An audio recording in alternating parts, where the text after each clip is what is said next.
एक मुदगल नाम के ऋषि हुए, पूर्व प्रसंग चल रहा था, उसमें उनकी जीवनी वृत्ति थी शीलोंच वृत्ति। शील, जब किसान अपना अन्न उठा लेता है, कोई अधिकार नहीं रहता, फिर उसके खेत से दाने चुगना।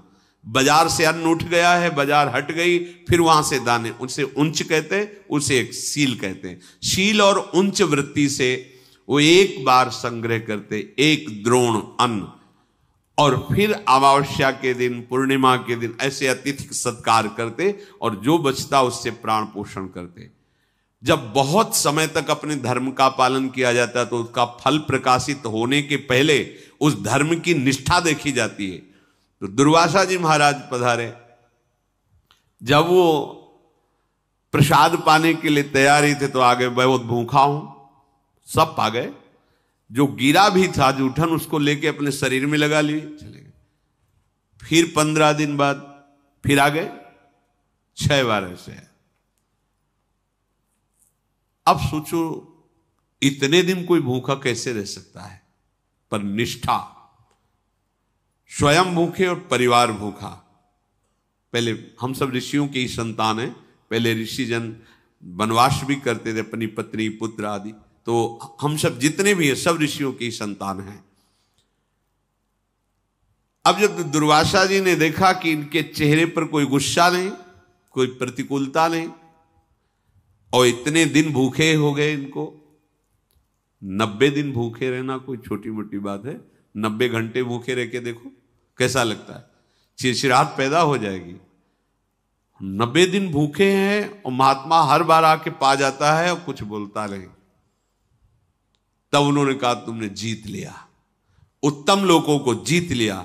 ऐसा दुर्वासा जी कह रहे थे कि एक दिव्य विमान उतरा जिसमें हंस जुते हुए थे और एक बहुत ही तेजोमय महापुरुष, वो देवदूत बोले, ब्रह्मर्षि ये विमान आपको अपने इस कर्म से प्राप्त हुआ है, आइए इस पर बैठिए और जिस लोक में चाहिए उस लोक के सुख का भोग भोगिए। कोई भी निष्ठा परिपक्व होने के पहले उसमें प्रश्न आता है, जैसे क्लास पास करते हैं, वही 5 से 6 में जाना है, 6 से 7 में तो होती है ना। तो बोले परीक्षा क्यों लेते हैं, परीक्षा नहीं होगी तो अगली भूमिका में कैसे जाओगे। तो भगवान तो सर्वज्ञ, सर्वज्ञ तो टीचर भी है जो जिस क्लास का अध्ययन कराता है, पर वो देखता है तुमने जो अध्ययन किया है उसमें तुम कितने प्रवीण हो, आगे बढ़ो, नहीं तो फिर उसी क्लास में रहो और परिपक्वता करो, फिर आगे बढ़ो। ये सिस्टम ऐसे थोड़ी भगवान को कोसना कि परीक्षा क्यों लेते, नहीं, बिना परीक्षा भूमिका में कैसे पहुंचोगे, वो ऐसा है। और जहां परीक्षा नहीं ली जाती वहां धोखा ही प्राप्त होता है।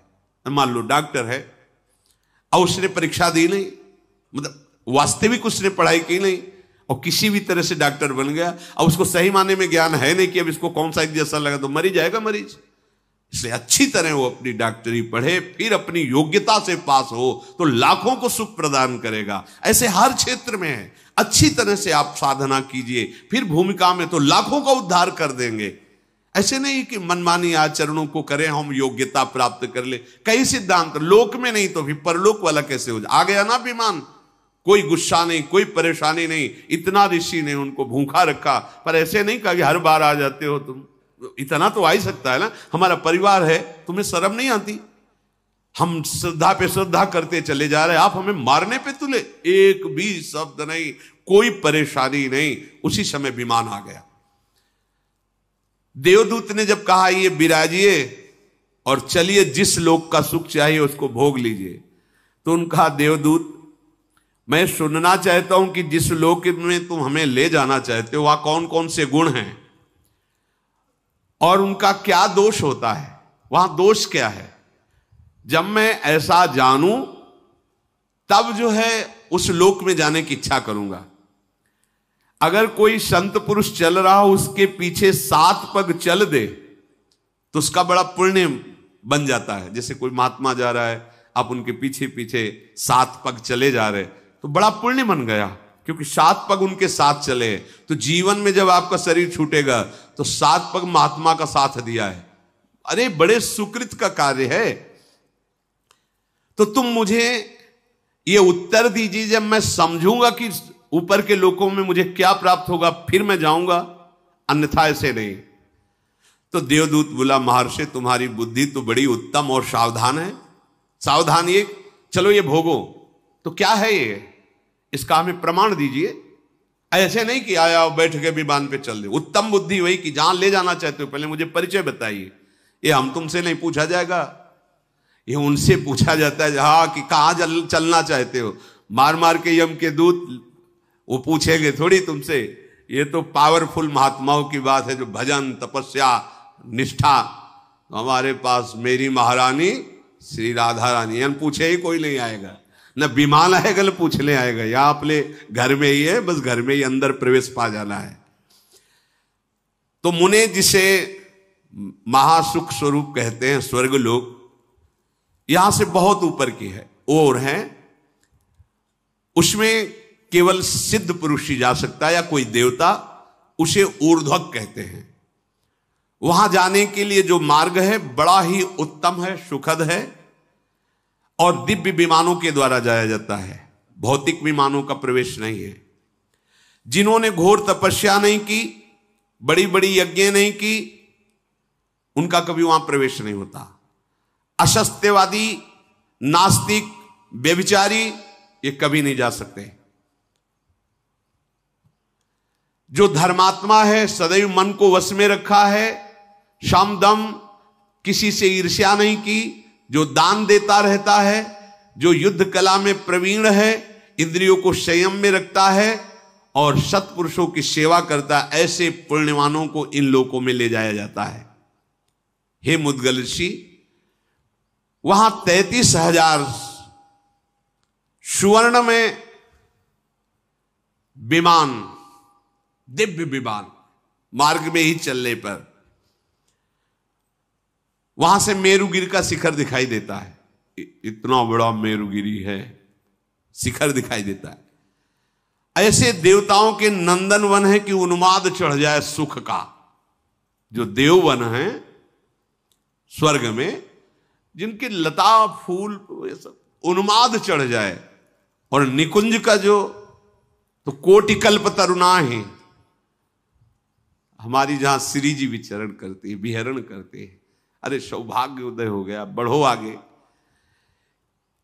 स्वर्ग में किसी को कभी भूख प्यास नहीं लगती, कभी किसी को ग्लानि नहीं होती स्वर्ग में, कभी गर्मी नहीं लगती, कभी ठंडी नहीं लगती, किसी को कोई भय नहीं होता। मन में सोचा वही भोग मिल जाएगा, सब उपस्थित। वहां मलमूत्र नहीं बनते स्वर्ग में। और देवताओं को भी दुर्लभ बताया गया यह देह, मानो देह, केवल भजन के लिए, केवल भजन के लिए। भजन नहीं किया तो देख लो कौन सा देह है, क्या है। वहां भूख प्यास नहीं, मलमूत्र नहीं, ठंडी गर्मी नहीं, कोई वस्तु ऐसी नहीं जो वहां देखने योग्य ना हो।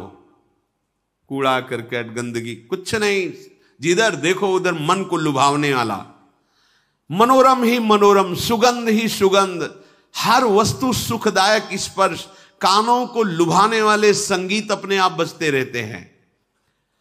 वहां शोक नहीं है, बुढ़ापा नहीं है, झुर्रियां नहीं पड़ती, थकावट नहीं होता, कोई वहां रोते नजर नहीं आता, सुख ही सुख बरस रहा है। स्वर्ग लोक में ऐसा सुख है जो सत्कर्म करते हैं उन्हीं को केवल प्राप्त हो सकता है, पुण्यवानों को वो लोक प्राप्त होता है। स्वर्गवासियों के शरीर तेज की प्रधानता से, जैसे अपने पंचभूतों से बना है तो उनका पंचभूतों से, उसमें तेज की प्रधानता होती है, तभी वो अंतर ध्यान हो जाना, प्रकट हो जाना। जैसे योगी जन ऐसा कर सकते हैं, जो योग के द्वारा शरीर भाव से ऊपर उठ चुके हैं, वो एक ही समय में कई जगह दिखाई दे सकते हैं, वो बड़ी दूर की बात सुन सकते हैं, वो पहाड़ में भी प्रवेश कर सकते हैं, बड़ी अद्भुत, क्योंकि वो तेजस तत्व प्रकाशित हो जाता है। वो माता पिता के रजवीर से पैदा नहीं होते, वहां का जो शरीर है वो रजवीर से बना हुआ नहीं है। कभी वहां के लोक में पसीना नहीं आता किसी को, दुर्गंध तो वहां नाम मात्र की कहीं पूरे लोक में नहीं है। कहीं कोई मलमूत्र ही त्याग नहीं करता क्योंकि बनता ही नहीं है। वहां कोई कपड़ा कभी मैला नहीं होता है। वहां की फूल की माला किसी की कभी कुम्हलाती नहीं, फूल कुम्हलाते ही नहीं है। और ये नासवान की बात हो रही है, और निकुंज की बात, वो तो चिदानंद में धाम, इसका भी नाश होता है जिसका वर्णन सुन रहे हो। तभी तो जब ये सब सुना जाता है तो बस यही लगता है यही मिले चल के, अप्सराएं मिलेंगी, विमान मिलेगा, सुखी हो जाए। कितने मिनट, जैसे आप यहाँ के किसी बहुत हाई फाई होटल में जाएं, बुक करवाएं कमरा, तो व्यवस्था है, धन दीजिए, और जब धन खत्म हुआ तो एक रोटी भी नहीं मिलेगी, धक्का मार के बाहर निकाल दिए। बिल्कुल ठीक ऐसे स्वर्ग है, तुम्हारा पुण्य है, ये सब है, जहां पुण्य खत्म हुआ तो धक्का मार के नीचे फेंक दिए जाओगे। वहां निरंतर सुख ही सुख है, मनोरम ही मनोरम है। सब विमानों पे बैठे हर्षित हुए, नाचते गाते, विभिन्न प्रकार के भोग भोगते। यही सुन के तो सब लुभायमान हो जाते हैं। जो स्वर्ग पर पहुंच जाते हैं वो बड़ा सुख में जीवन व्यतीत करते हैं। वहां कभी थकावट नहीं होती, वहां भोग के बाद भी थकावट नहीं है, नया उत्साह, नया बल, ऐसी। वहां मात्सर्य नहीं है। देवताओं के लोकों के ऊपर और भी लोक है जो इनसे भी दिव्य हैं।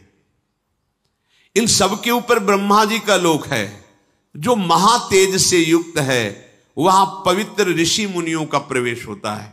वहां पुण्य दान पुण्य करने वालों, वहां तो ऋषि मुनियों का प्रवेश होता है। बड़े ऋभु नाम के देवता वहां विराजमान रहते हैं, जिनकी आराधना स्वर्ग में विराजमान देवता भी करते हैं। वो देवताओं को जैसे जीवन आहुतियों से चलता है, ऐसे उनका नहीं चलता। वो केवल अमृत पान करके, वहां कोई स्वाहा की जरूरत, वो अमृत से युक्त रहते हैं। ब्रह्मलोक में जो रहते हैं उनके सुख की लालसा देवलोक के भी करते हैं। ऐसा सुख ब्रह्मलोक में है। वहां परिवर्तन नहीं होता, एक शरीर रहता है, जैसे एक स्थिति रहती है। ब्रह्मलोक में जरा मृत्यु का अभाव रहता है। ब्रह्मलोक में ऐसा नहीं कि जन्म हुआ मरण हुआ, ऐसा नहीं। वहां हर्ष शोक नहीं रहता, वहां सुख ही सुख रहता है, कोई विकार नहीं रहता ब्रह्मलोक में। न राग, न द्वेष, न दुख, न द्वंद्व। एक तरह से यह समझ लो कि परम गति को छोड़कर और सब कुछ वहां है ब्रह्मलोक में। ऐसा सुख है जो तुम सोच भी नहीं सकते। मुद्गल सिंह का हो गया, आपने बता दिया गुण। अब जरा दोष बताइए, क्या दोष है? तो दोष भी सुन लीजिए महर्षि। आपने जो सत्कर्म किया है बस उतना ही भोग आप भोग सकते हैं। इसके बाद तत्काल वहां से हटा दिए जाएंगे आप, कि भाई 1 महीने से रह रहे हैं होटल में, इतना पैसा दिया है, अब आज की रात्रि तो काट लेने दो, तो फुटपाथ में काटना पड़ेगा। पैसा है तो और रुक जाइए, नहीं है तो नहीं। पुण्य है तो है। इसके बाद जो तुम्हें प्यार कर रहे थे, दुलार कर रहे थे, विमान मिला था, यश गान मिला, सब धूल दूसरे धक्का मार के बाहर कर दिए जाओगे स्वर्ग से, फिर नीचे गिरोगे आके। अच्छा, वहां कोई तुम पुण्य या नया कर्म कर नहीं सकते। जो पुण्य करके गए उतने केवल भोग मिलेगा। पुण्य गंवाने पर वहां से बहुत ही क्लेशित होकर हटाया जाता। क्यों भाई? जो अप्सरा जो सब भोग रहे थे तत्काल सब हट गए। अब वो उसमें आसक्त है, उसे धक्का मार के बाहर किया जा रहा है। कितना दुख है। स्वर्ग में सबसे बड़ा दोष मुझे ये जान पड़ता है कि जहां पुण्य खत्म हुआ तो उसका बहुत बुरी तरह पतन होता है। यही बुरी तरह पतन, कि एक बढ़िया सुख साम्राज्य और 1 मिनट में सबसे रहित, खत्म तुम्हारे पुण्य।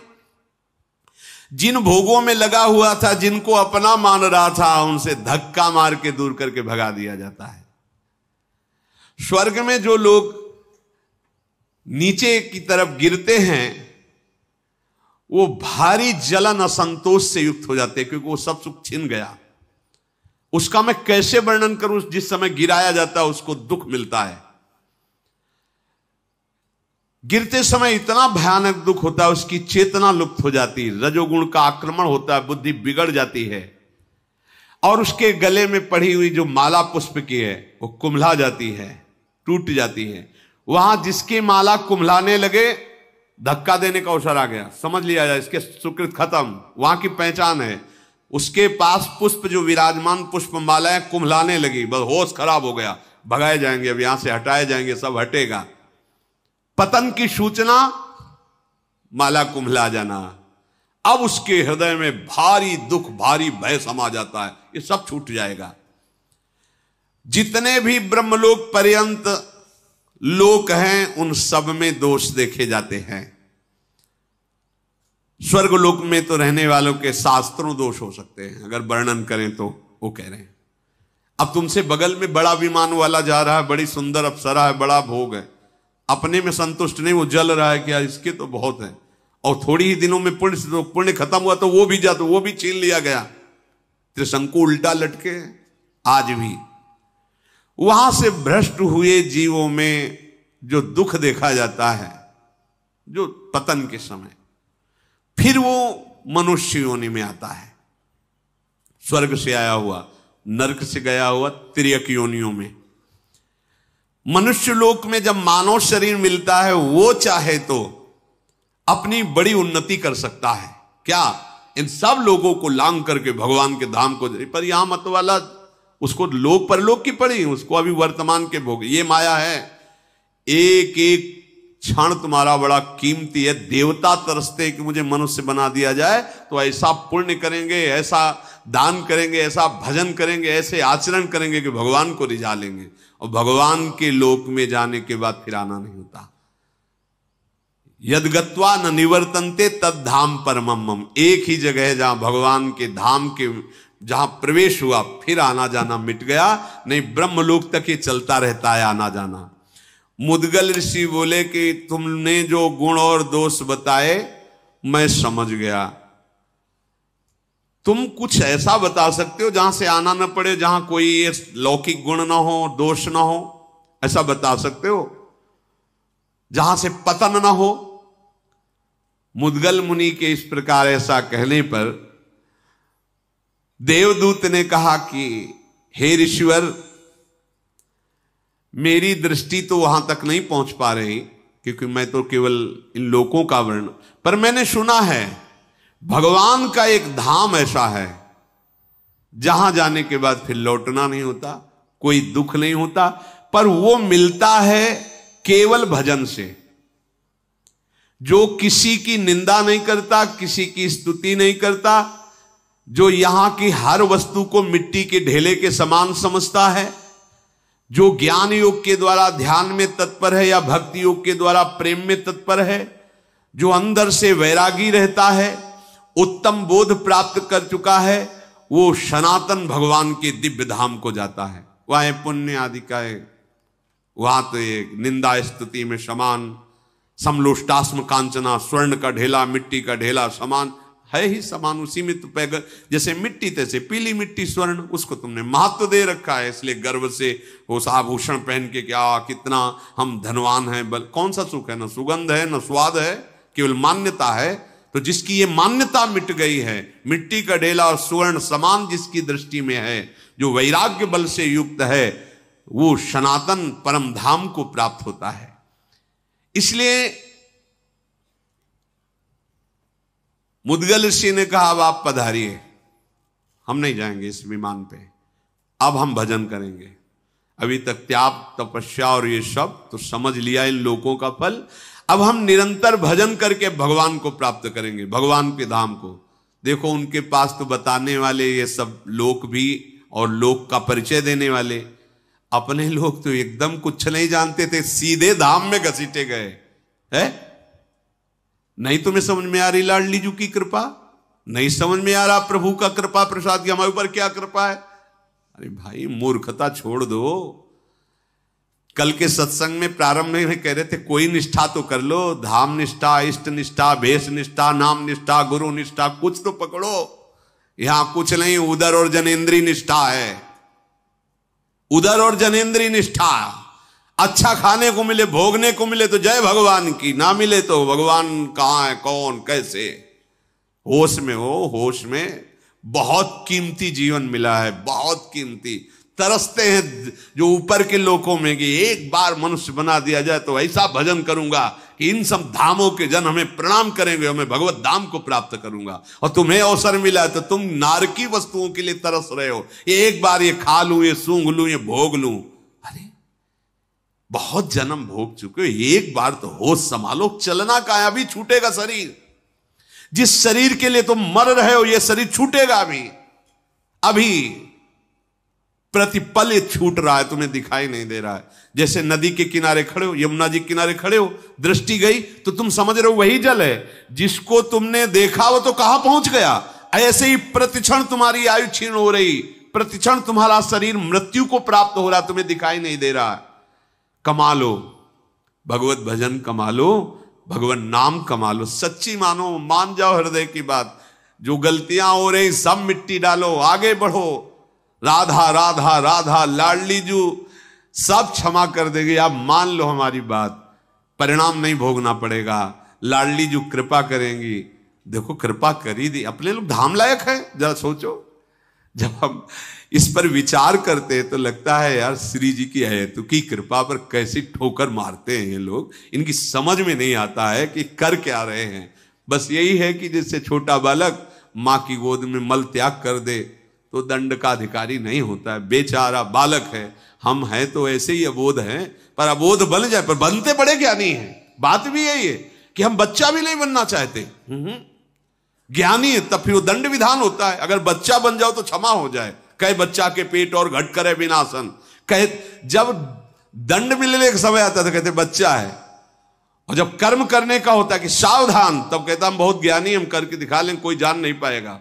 तब जो जान रहा है वो कर्म तुम्हें दंड दे देगा। होश में जिस धाम के लिए ऋषि मुनि ऐसे ललकते हैं, वो धाम तुम्हें ऐसे ही प्राप्त हो गया, फ्री में प्राप्त हो गया, श्री जी की कृपा से प्राप्त हो गया। विमान से चढ़ने की जरूरत नहीं है, ऐसी जगह आ गए जहां विमानों का प्रवेश ही नहीं है। ये भगवत धाम है। इस मनुष्य लोक में कोई भी ऐसा नहीं है जो ये ना भोगता हो। बारी बारी से दुख, बारी बारी से सुख, जैसे चक्र ऐसे चलता रहता है, ऐसे दुख सुख का चक्र है। तुम पराक्रमी हो, सावधान हो जाओ, दुख सुख सह जाओ। राधा राधा राधा राधा, कहीं खर्चा मत करो नाम को, राधा राधा राधा कमाई करो और ऐसी जगह पहुंचो जहां से पुनः जन्म मरण पतन दुख ये सब नहीं है।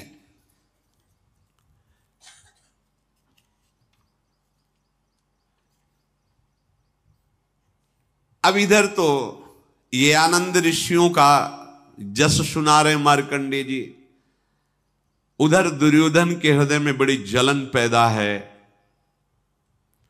मैं ऐसा परास्त हुआ, इनका नाश कैसे करूं, पांडवों का नाश कैसे करूं, क्या कर सकता हूं। वो इसी विषय में सोच ही रहे थे कि अचानक देखा कि एक अवधूत आ रहे हैं सामने से। ये छल कपट विद्या में प्रवीण शकुनी, कर्ण, धृतराष्ट्र, दुर्योधन ये साथ ही रहते थे। यही देखा कि अरे अवधूत रूप में तो दुर्वासा जी हैं। एकदम सब सावधान हुए, जाके साष्टांग प्रणाम किए, नम्रता पूर्वक हाथ जोड़कर कहा महाराज महल पधारिए, सेवा स्वीकार कीजिए। आगे दुर्वासा जी, बड़ी कठिन है इनकी सेवा करना, तो मेरा आतिथ्य सत्कार करोगे तुम?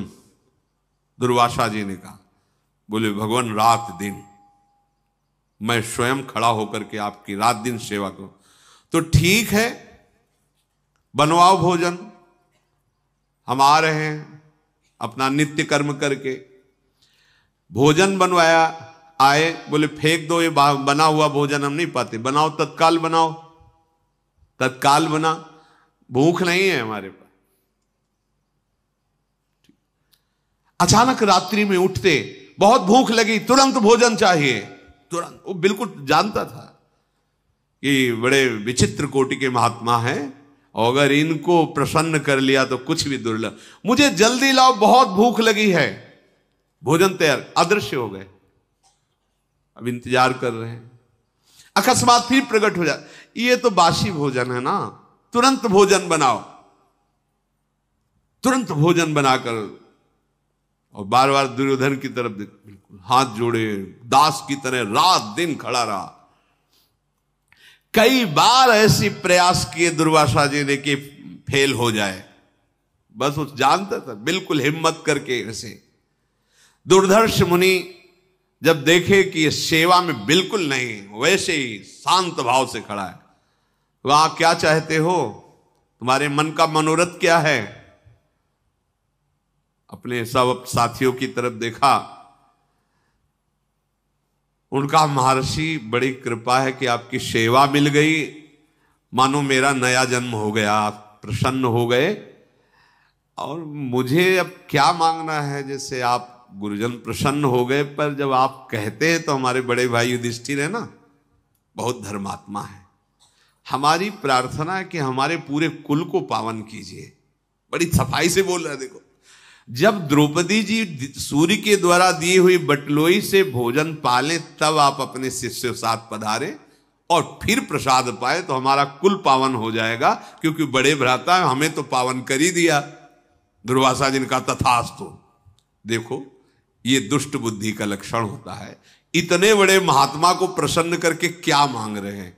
और उनका विचार क्या है कि जब द्रौपदी बटलोई से पा लेती तो उसमें कुछ होता नहीं, कुछ नहीं निकलेगा, और ये जब इतने महात्माओं के साथ वहां जाएंगे तो क्रोधी महात्मा तुरंत श्राप दे देंगे, अब तो नष्ट ही हो जाएंगे पांडव। ऐसा इनका विचार था। मुझ पर कृपा कीजिए और मेरे भाई के पास जाइए और यशस्विनी द्रौपदी के हाथ से प्रसाद पाइए, तब हम जानेंगे हमारे कुल को आपने पावन कर दिया। दुर्वासा जी ने कहा, चलो तुमने सेवा की है तो मैं ऐसा ही करूंगा जैसा तुम चाह रहे हो। और दुर्वासा जी अंतर्धान हो गए अपने शिष्यों सहित। कर्ण का हाथ अपने हाथ में लेके दुर्योधन उछल पड़ा कि अब तो दुश्मनों का नाश ही हो जाएगा, पर उनको ये पता नहीं कि जो भगवान के आश्रित हैं बाल बांका कर सके, चाहे जग बैरी हुए, एक दो की बात क्या। अब दुर्वासा जी को चलना फिरना तो है नहीं, तो दिव्य देहधारी तत्काल प्रकट हो गए युधिष्ठिर जी के पास। ध्यान में देखा द्रौपदी जी प्रसाद पा चुके, सोई पधारे कुटिया में। जो ही देखा महाराज युधिष्ठिर, दुर्वासा, एक बार तो सबके कपकपी पैदा हो जाती थी, क्योंकि प्रसिद्ध थे ये। साप देना तो इनका बिल्कुल जबान पे समझो, जरा सी त्रुटि हुई कि साओ, अगर प्रसन्न हो गए तो वरदान भी जो चाहो।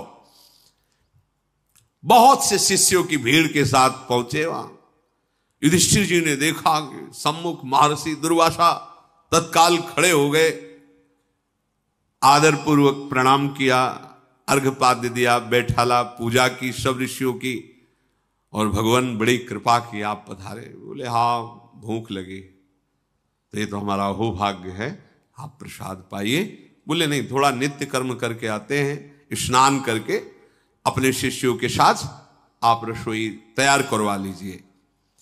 अब शिष्यों सहित भोजन करवाना है। मेला चलता था, कहीं वर्णन आता है 60,000 शिष्य, कहीं 10,000 शिष्य। अरे 88,000 ऋषि एक साथ नैमिषारण्य में। 88,000, तुम कितने हो?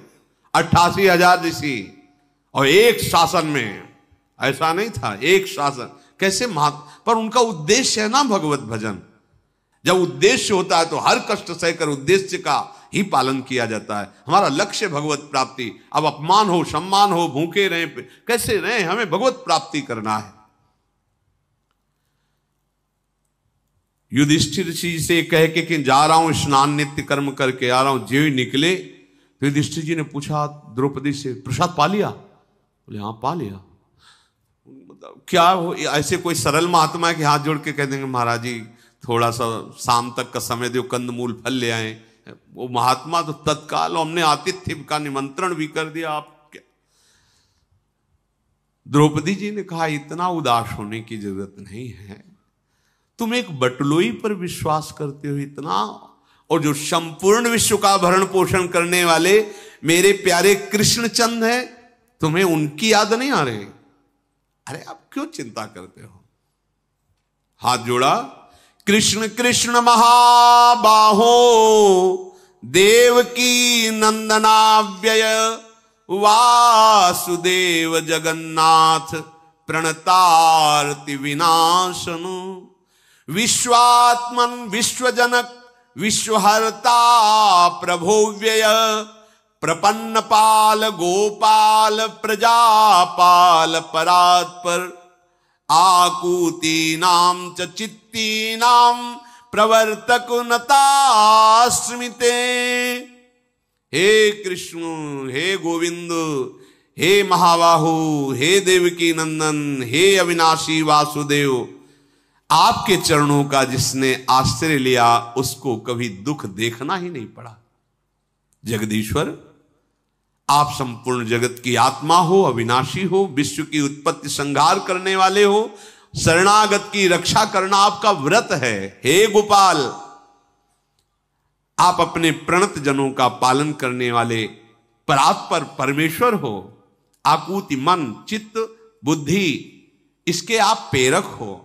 मैं आपको प्रणाम करती हूं। आओ, जिसे कोई अन्य की सहायता नहीं, केवल आपकी सहायता चाहिए, उसके लिए आप विलंब नहीं करते। एक एक शब्द समझ लो। अन्य की सहायता अगर है तो प्रभु विलंब करेंगे, अन्य सहायता नहीं तो प्रभु आपको अनुभव करा देंगे, मैं आ चुका हूं।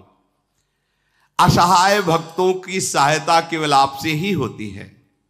प्राण मन की वृत्ति आपके पास तक नहीं पहुंच सकती, क्योंकि आप इनसे परे हैं, प्राण और मन से भी। मैं तुम्हारी शरण में हूं।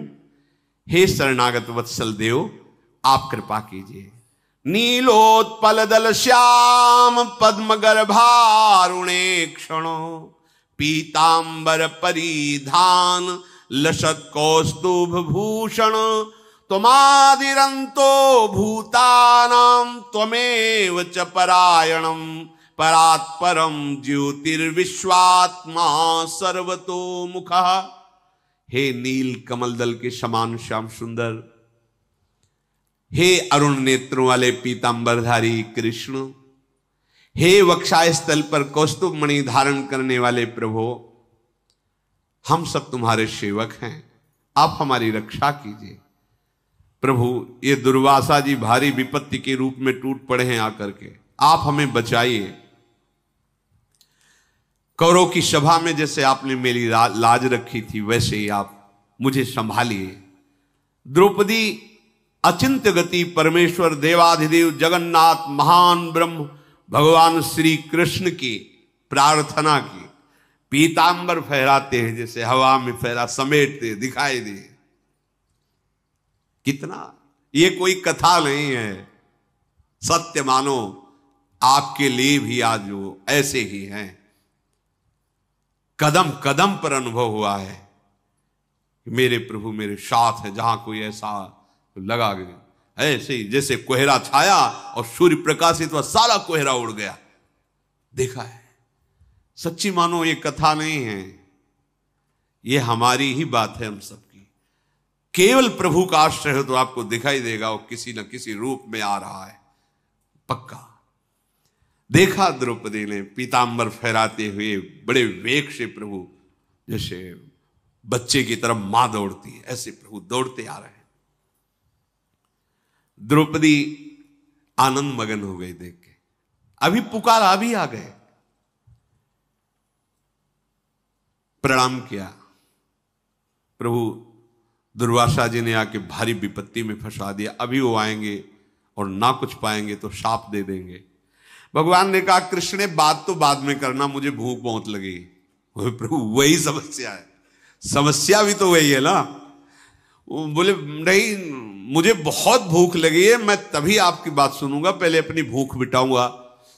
तो उनका, प्रभु आपको पता है उस बटलोई में जब मैं पा लेती हूँ तो कुछ नहीं बचता, ऐसा सूर्य का वरदान है, और हमने उस बटलोई को पवित्र करके धो के रख दिया है, अब उसमें कुछ नहीं है।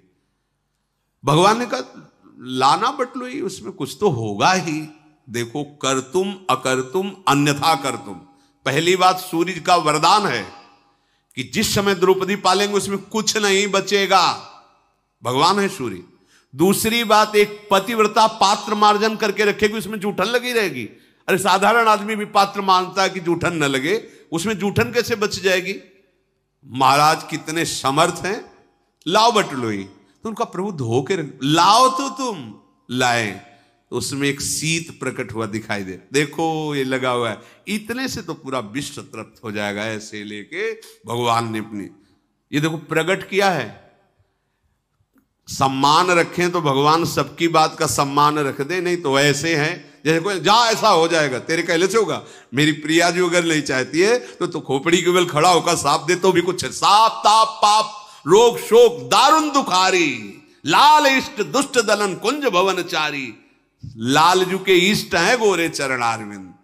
ये ठसक तो हम देखते ही नहीं हैं, ऐसा नहीं सब में नहीं, पर प्राय हम देखते हैं कि ठसक हमारी धन की है, संपत्ति की है, परिवार की है, पद की है, प्रतिष्ठा की। प्रियाजू की ठसक तो देखते ही नहीं कि गर्व में तुम्हारा हृदय फूलता रहे। मुझे कितना सौभाग्य मिला, मैं श्री जी का हूं ये मैं गर्व से कह सकता हूं, मैं लाडली जी का हूं ये मुझे सौभाग्य मिला है। गुरुदेव ने दिया, धाम ने दिया, प्यारी जी ने मुझे ये अधिकार दिया कि मैं गर्व से कह सकता हूं मैं प्रिया प्रीतम का हूं, मैं वृंदावन का हूं। लिख लो कागज में, अभी हम कोई भविष्य ज्ञाता नहीं पर तुम्हें बता रहे हैं। जैसी हवा चल रही है, बढ़ती चली जा रही तापमयी कलयुग की, आपको शुद्ध सत्संग सुनने को नहीं मिलेगा। आगे समय आएगा भगवत मार्ग आपको नहीं मिलेगा। आगे समय आएगा भगवत मार्ग में सिद्ध महात्मा नहीं मिलेंगे। लिख लो, ऐसा समय आता चला जाएगा कि लुप्त हो जाएगा, धर्म ग्रंथों की बातों पर अविश्वास हो जाएगा। जो धर्म से चलने वाले महात्मा जन बड़ी कठिनाई से उस स्थिति को प्राप्त करते थे, अंतर्हित हो जाएंगे, तुम्हारे सामने ही नहीं आएंगे। जो होंगे ऐसी जगह अपने शरीर को छोड़कर प्रभु के धाम में चले जाएंगे, अव्यक्त हो जाएंगे। तभी भाव भ्रष्टाचारा सब संसारा, धर्म सुने नहीं काना। जरा सा भक्ति मार्ग में चले, उसको रौंद देने के लिए माया तैयार है। कलिकाल उसको भ्रष्ट करके मिटा देने के लिए तैयार। तुम क्या समझ रहे हो? ये कलिकाल यहां का राजा है इस युग का। अगर ऐसे महात्माओं की जय होती रही तो कलिकाल चुपचाप बैठा रहेगा, कुछ नहीं कर पाएगा। पर वो राजा है, वो ऐसी कालिक पोत देता है कि श्रद्धा ही न रह जाए, विश्वास ही न रह जाए। अब चलाओ, अब उसका चलेगा राज्य। क्योंकि जहां महात्मा के वचनों का शासन होता है, वहां ना माया प्रभाव दिखाती है, ना कलयुग अपना प्रभाव दिखा पाता है। तो तुम बोलते रहो, तुम्हारी कोई सुनेगा ही नहीं, हम तुम्हें ऐसी जगह खड़ा कर देंगे। वो राजा है यहाँ का, कलयुग का इस समय राज्य है। तो अभी तो बच्चा है, वो ऐसे देख लेता है, बस घुटनों के बल चल रहा है। और जिस दिन खड़ा होकर ताल ठोकेगा, कोई सृष्टि में ऐसा नहीं रहेगा जहां नाम सुनाई दे, जहां स्वाहा स्वधा, जहां परम पावन धर्म की चर्चा। बोल नहीं सकते, समय आएगा बोल नहीं सकते। देख लेना, ऐसा राज्य आएगा, ऐसा शासन आएगा, पहले से शास्त्रों में लिखा हुआ है। आप जय घोष नहीं कर सकते, भगवान की चर्चा नहीं कर सकते, वैराग्य मार्ग का उपदेश नहीं कर सकते। आगे समय आएगा। द्रौपदी ने कहा बड़ी लज्जा से युक्त कि प्रभु आप कह रहे कि मुझे भूख लगी, क्या लाओ ना। बटलोई ला के दी। सर्व सामर्थ्यशाली भगवान श्री कृष्ण कमल नयन हंसते हुए से उस बटलोई में से एक शाक का पत्ता निकाला। आहा देखो, ये कैसे लग सकता है? कोई ऐसे साधारण पात्र धोए तो ऐसे जूठन थोड़ी लगी रहेगी। द्रौपदी जी ने धोया है, जो सती साध्वी परम देवी है, यज्ञ से प्रकट हुई है, कोई किसी मां के गर्भ से प्रकट नहीं हुई, परम प्रवीण सामर्थ्यशाली। और भगवान भास्कर का वचन है, द्रौपदी के पालने के बाद कुछ नहीं बचेगा। ये है श्री कृष्ण। निकाल दिया उसमें भी और अपनी जिह्वा पे रखा और कहा कि द्रौपदी पूरा विश्व तृप्त हो गया, तुम्हारे इस अन्न प्रसाद से पूरा विश्व तृप्त हो गया, क्योंकि मैं तृप्त हो चुका हूं। इतना इधर प्रभु का कहना हुआ कि उधर दुर्वासा जी के पेट में फूलन और सब शिष्यों के। यहां से ऐसा लग रहा है कि मुंह खोले तो अब अन्न निकल जाए, ऐसी स्थिति है। यहां तक भर कर तुम अकर तुम अन्यथा कर तुम बिना खाए। अब गुरु चेला सब एक दूसरे की तरफ देख रहे हैं। युधिष्ठिर की रसोई तैयार हो रही, इतने बड़े सब लोगों के लिए क्या मुंह दिखाएंगे? आचमन करने की जगह नहीं रह गई, खाने की तो बात जाने दो। इधर भगवान ने भेजा, इसमें लिखा है सहदेव जी को कि तुम शीघ्र जाओ और मुनियों को बुला के लाओ। युधिष्ठिर जी ने कहा प्रभु कंदमूल बोले जाने तो तुम दो। वो गए दुर्वासा जी को बुलाने के लिए। वहां मुनिजन जो है आपस में ऐसी अन्न की खट्टी डकारें आ रही थी कि आचमन भी नहीं कर सकते। सब जल्दी से जल्दी निकले, अपने कपड़े कमंडल उठाए, बोले भाग चलो। अगर वो निमंत्रण तो अब क्या होगा? दुर्वासा जी को याद आ गई अम्बरीश जी की बात कि एक भक्त के यहां जाके थोड़ा हम अपनी तपस्या का रंग दिखाया तो त्रिभुवन में भागना पड़ा। ये उनसे कम नहीं युधिष्ठिर जी। और जब हम खाएंगे नहीं, रसोई इतनी ज्यादा बन गई होगी सब शिष्यों के लिए, तो फिर हम तो भस्म ही हो जाएंगे, अब तो बचेगा ही नहीं। अम्बरीश जी की याद आई, इसमें लिखा है उनको अम्बरीश जी की याद आ गई कि दुर्दशा क्या हुई थी हमारी एक भक्त के साथ खिलवाड़ करने में। दुर्वासा जी बोले शिष्यों से कि महाराज युधिष्ठिर का बड़ा अपराध बन गया, कहीं ऐसा ना हो कि युधिष्ठिर जी हम पर रोष दृष्टि कर ले। जिनसे सब डरते वो डर गए, देख लो। राजा अम्बरीश का प्रभाव मुझे याद करके मेरी पिंडली कांप रही है। दुर्वासा जी ने कहा, अरे मैं तो भूल ही गया था कि ये श्री कृष्ण के आश्रित पांडव हैं। अब महामना पांडव मुझे क्षमा करें। वहीं से दुर्वासा जी आंख मूंद के कह रहे, मुझे क्षमा करें, मुझे एक कवल भी पाले के साथ। तो शिष्य ने कहा, गुरुदेव आप तो पा सकते हो, हम तो बिल्कुल नहीं है, अगर तो उल्टी हो जाएगी। बोले एक ही बात है कि पांडव हमें देख ना पावे, पतली गली से हम यहां से भाग ले। सब शिष्य सहित तुरंत भाग गए।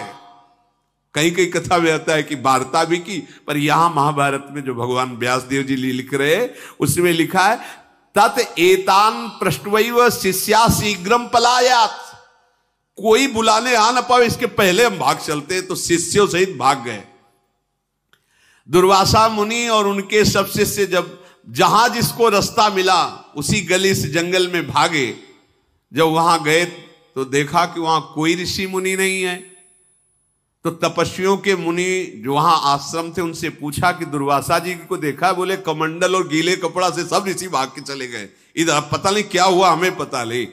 लौट के आए और युधिष्ठिर जी से कहा कि वो तो सब ऋषिजन भाग गए। तो भगवान श्री कृष्ण मुस्कुरा दिए, बोले हाँ वो इतने तृप्त हो गए कि अब यहां आने लायक नहीं है, वो सब भाग गए, आप चिंता मत करो, आपका अब कहीं अमंगल होने वाला नहीं है।